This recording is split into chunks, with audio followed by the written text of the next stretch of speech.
السلام عليكم ورحمة الله وبركاته. النهارده بقى انا عندي الجو بقى برد، وقلت هعمل اكله كده كلنا بنحبها، دي اكله الشتاء دي معروفه يعني عنها، فقلت ادلعهم النهارده واعمل لهم شوربه عدس. طبعا احنا هنا البصل والجزر، وكان عندي طماطم في الفريزر طلعتها، بس هنعملها بخطوات يعني غريبه شويه، وبتبقى جميله جدا. الطعم ده انا بعمله في البيت كده على طول، والاسره هنا بتحبه جدا. اول حاجه انا معايا زيت ذره ومعايا حله اهي حطيتها على البوتاجاز. هنعمل بقى خطوه خطوه كده مع بعض، واقول لكم انا هعمل طبعا البهارات كمون وفلفل اسمر، ومعايا نص كيلو عدسه غسلاه اهو زي ما احنا شايفين، عدس اصفر نضيف. هنعمل هنعمل الاول الحله اهي شغلنا عليها البوتاجاز اهي، هنحط لها يعني بقى تملي يعني انتوا عارفين ان انا بعمل بزيت الذره على طول. هحط لها كده زيت اهو ذره. زيت الذره ده طبعا معروف بينزل الكوليسترول وبينظم احسن من زيت التموين. طبعا ده بينظم الكوليسترول في الدم وكده، فبيبقى جميل جدا. في كل طبخاتي كلها بحب ان انا اطبخ بيها، وهو بيبقى احسن من السمنه.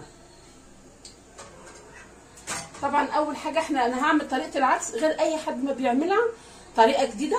هنا عندي جزر، هنا كام فص توم. طبعا ما لقيتش طماطم عندي في الثلاجه، فجبت 2 من الفريزر، لان هو كله هيتطحن في الكبه. فاحنا هنا هنحطهم الاول. حطينا الجزر والحاجه، هنقلبها كده لغايه ما تاخد نزلها صدمه كده مع الزيت زي ما احنا شايفين كده. دي اول حاجه بنعملها، بيبقى الطعم معاكي يفرق، يعني بصراحه بيبقى يفرق جدا. طبعا شوربه العدس دي الشتاء غير شوربه العدس، عايزه تعملوا جنبه بطاطس مخموره، بطاطس محمره، اي حاجه جنبه. دي اول حاجه احنا بنعملها، بنديله كده صدمه كده مع الزيت.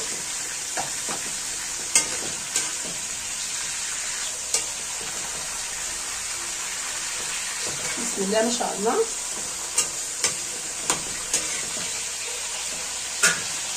بعد كده بنحط العدس.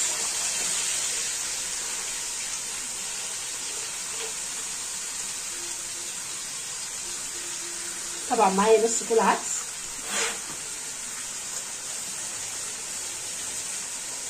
غسلاه غسيل طبعا حلو طبعا، لان انتوا عارفين العدس بيبقى مليان جير، فلازم تغسليه غسيل حلو. طبعا ما ننساش المكرونه الشعر، بس هقول لكم الخطوه اللي انا هعمل فيها المكرونه الشعر دي امتى، مش دلوقتي خالص. انا دلوقتي بديلهم تقليبه كده مع بعض.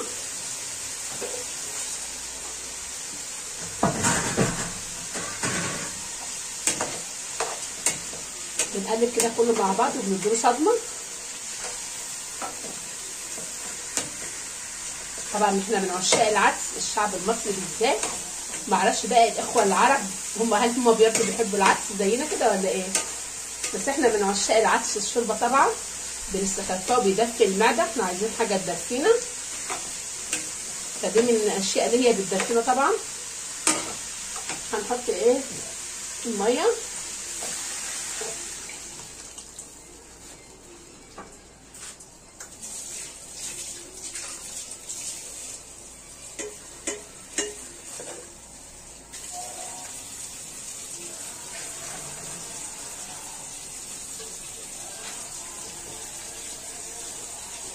كأنك بتشوحي بالظبط فراخ، بس الخطوه اللي انت بتعمليها دي خطوه جميله جدا، بتفرق.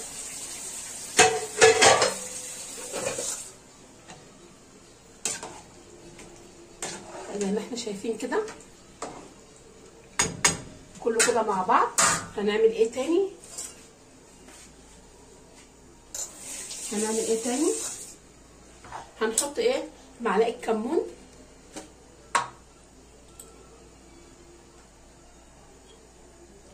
زي ما احنا شايفين اهو.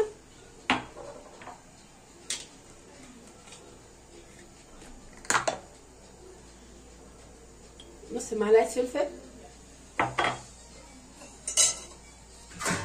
هنقلب المكونات دي كده كلها مع بعض وهنسيبه يستوى فيهم، والخطوه اللي بعد كده هنقول لكم هنعمل ايه.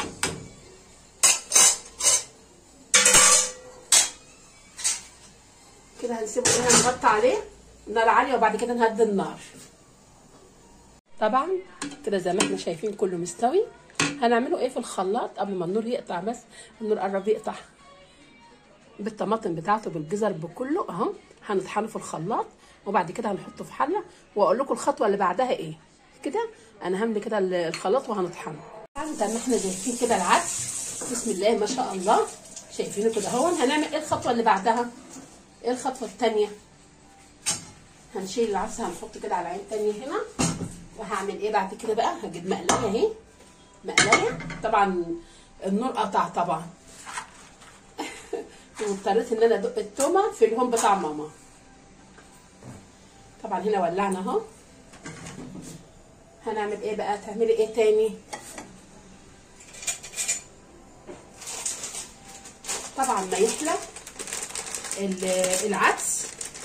طبعا كلنا عارفين العدس ده فيتامينات كتير جدا، كأنك كلت لحمه والله، يعني كأنك كلت لحمه بالظبط، لانه فيتامين هو يعادل فيتامين اللحمه. طبعا مكرونه الشعر ده اهم حاجه، لازم نحط له مكرونه شعر كده.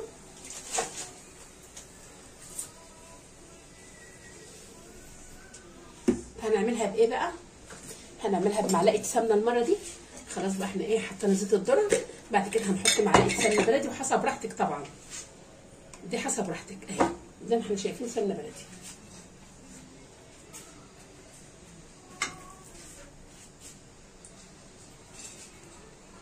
بيديله طعم كمان جميل السمنه. طبعا العدس ده بيدفي في الشتاء في الايام اللي احنا شايفينها دي. الجو هنا عندنا صعب شويه.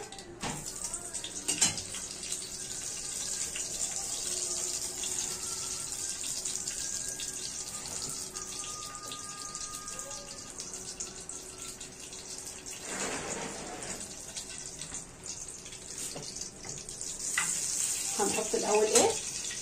هنحط الاول المكرونه الشعر قبل التوم. ناخدها بس كده ايه لفتين،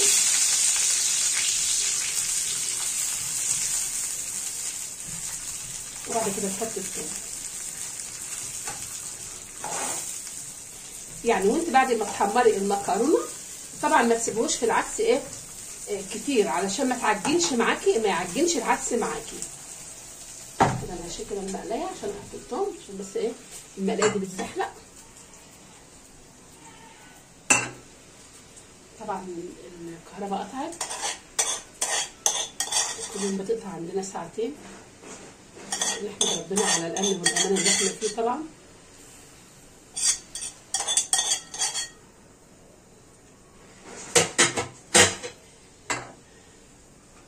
كده هناخدها هنا تاني التومه دي احنا شايفين كده.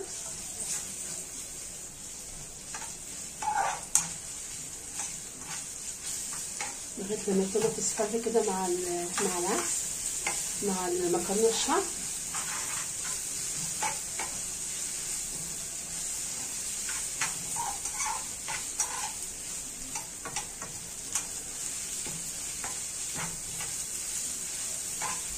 يبقى مش هقولكوا على الريحه طبعا، انتوا عارفين ريحه التومه بتبقى عامله ازاي.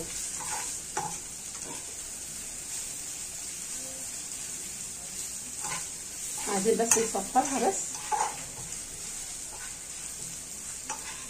ايدك في التقليب كده على طول، ما تسيبيش التقليب علشان المكرونه اصلا مش بتستحمل.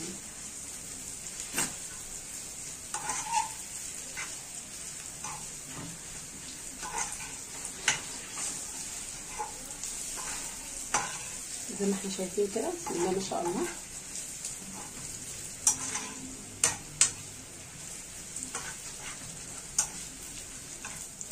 عايزينها اللون ايه الذهبي، يعني اللون الذهبي.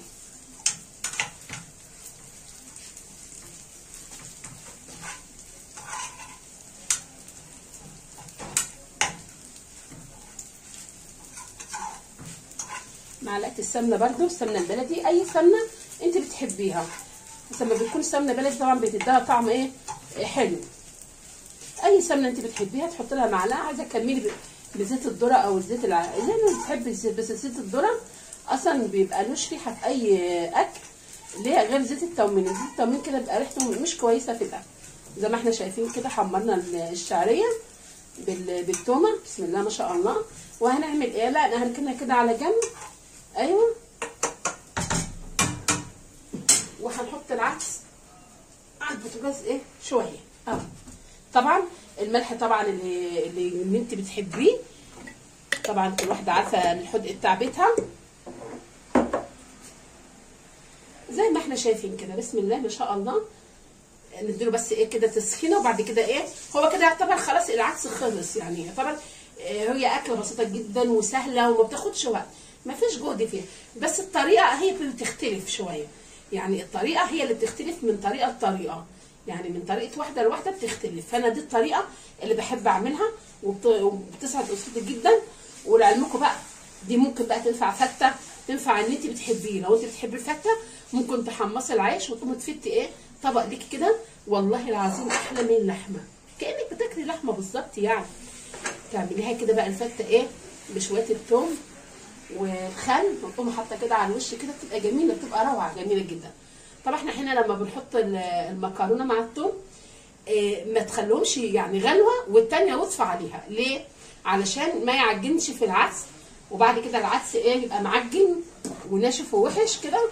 شايفين العدس عامل ازاي؟ كهرمان، والله كهرمان، بسم الله ما شاء الله.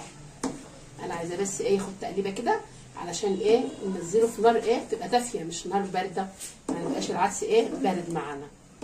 بسم الله. ومش شايفين التقل بتاعه؟ بسم الله ما شاء الله. كده ايه هنحط العدس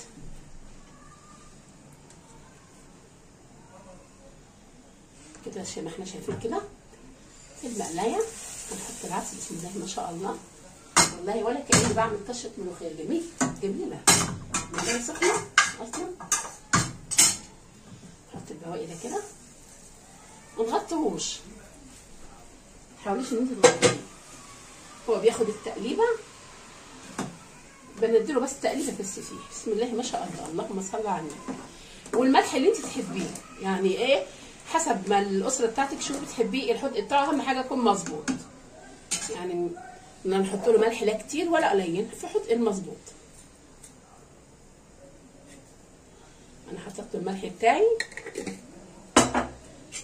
مش عايزاه يغلي كتير علشان المكرونه ايه انتوا عارفين المكرونه الشعريه بالذات ما بتستحملش.